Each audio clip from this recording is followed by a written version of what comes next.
Hi and welcome to another episode of Peacemeg TV. In today's tutorial for Lightroom, we're going to be taking a look at how we can create punchy, dramatic black and white images. We're going to take a look at how we can control various different elements, we can protect our shadows and highlights, and how we can really add some drama to a picture. So let's take a look at how we can do that now.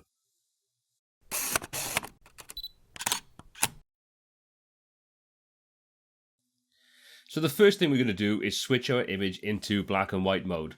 So if we come to the basic panel on the right hand side, you can see we've got treatment, color and black and white. So we'll switch to black and white and that'll convert our image over to a black and white image. The other thing I want to quickly do, because this is dealing with architecture and it's not perfectly straight, is come down to the lens correction and I'm going to just check, try full, just to correct any converging verticals. I'll try auto. I think full gives a slightly better version. Let's just try vertical. I'll go for full. Okay, so we've got an image that just looks like a black and white image. There's no real drama, no punch to it. So we've got a few things we can do. If we come to the basic panel, we can see we've got the exposure, contrast, highlights, shadows, whites and blacks. We've also got the clarity. You notice that vibrance and saturation are deactivated because they only work on a color image. So we can use the contrast to improve the edge contrast, so you can see that adds a little punch into the building. That's quite nice. Let's set that back to where it was. The clarity slider is going to give a more dramatic effect. So you can see as we pull this over to the right hand side, we start to increase that contrast. Just zoom in a little bit and we set that to fill. So you can see that we're starting to add some more drama to it.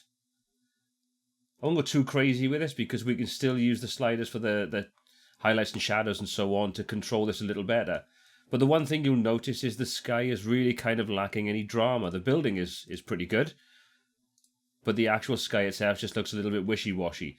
So what I want to do is I want to increase the intensity in that, and the easiest way to do that is to adjust the blue. But it's a black and white image. Well, that doesn't really matter because when we use the black and white control panel in Lightroom, what that allows us to do is retain the ability to adjust any color information inside the image itself. So even though the blue is missing in the image that we can see, it's still there, and we can still adjust the actual mix of that color in the image. So because we're dealing with blue for the sky, if I come to the black and white mixer panel on the right hand side, you can see we've got the ability to adjust the blues. So as I take that over to the left hand side, any blue that's in the image will start to darken down. Now, obviously, we can go a little bit too far with that, and we'll start to get some weird kind of degradation in the sky.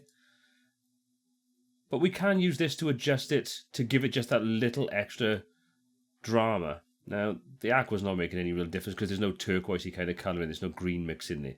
So we've got to be careful what we do with this, but we can make some adjustments. So that's before. That's after. So it's already made the sky a lot more dramatic. But we can go further. Let's come back up and we've got the highlights, the contrast and things like that we can work with. So if we adjust the contrast, you can see that's going to adjust the sky, everything that's got contrast in the image. But we can be a little more selective by using the highlights, shadows, whites and blacks. So let's just say we want to punch up the sky a little bit. We can say, well, we can adjust the whites just to make those a little more vibrant, and we can do the same with the highlights, just to give them a little bit more punch in there. The same goes with the blacks. If we reduce that, we'll start to create some more intensity in the image. And if we find that things like the door and the top window, which again are just a little too dark, we can use the shadow slider to bring some detail back into that, so it now brings the detail back into the areas that we were lacking by increasing the black point. Another great little trick is if you hold the Alt key down on your keyboard, as you're adjusting these sliders, you can see exactly what they're doing. So you can see if we're clipping. So anywhere we've got a white spot, that's where the information is being lost. So you can see we're blowing out the whites there, up in the clouds. So we need to be careful of that. The same goes with any of these sliders. We can use it so we can adjust the whites, adjust the highlights to compensate until we get exactly the mix that we're looking for without losing any real detail in these areas. So if we zoom in a little bit, hold the Alt key down, adjust our whites to make sure we're not losing anything, and the same goes for the highlights. So we're already starting to get a lot more punch in this image. We can, if we want to, come down and we've got the tone curve we can work with. So again, we've got highlights, lights, darks, shadows. So we can use these to add more punch. So you can see as we adjust the shadows, if you take a look at the tree over this side, as we take that over to the right hand side, we start to bring more of that back in. Take it over to the left hand side, we introduce more shadow into it. So we can use a balance of this to ensure that we don't have any areas that are completely blown out. And the same goes with the highlights. We can add some more punch to those. We can make them slightly dimmer. So we can take a look at this portion of the building. As we adjust, we get more highlight areas into that. So again, we can combine these to give us some more punch.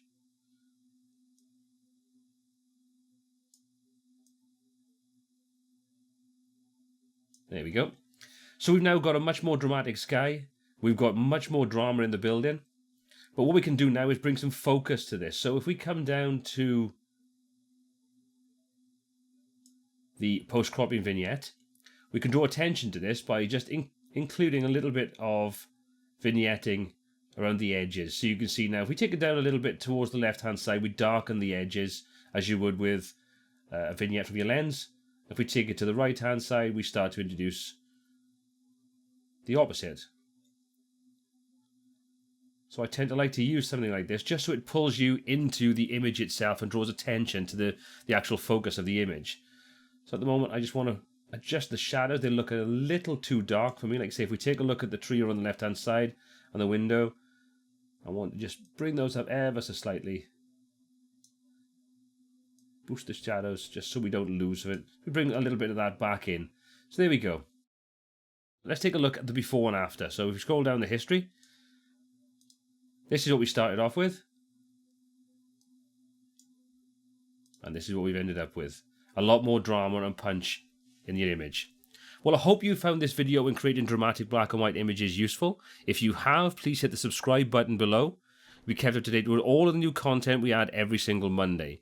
If you have any comments or questions or feedback on this or any of the other content on our channel, please pop those in the comments section below. We read everything you post and we try to answer any questions you may have. Well, until next time, take care.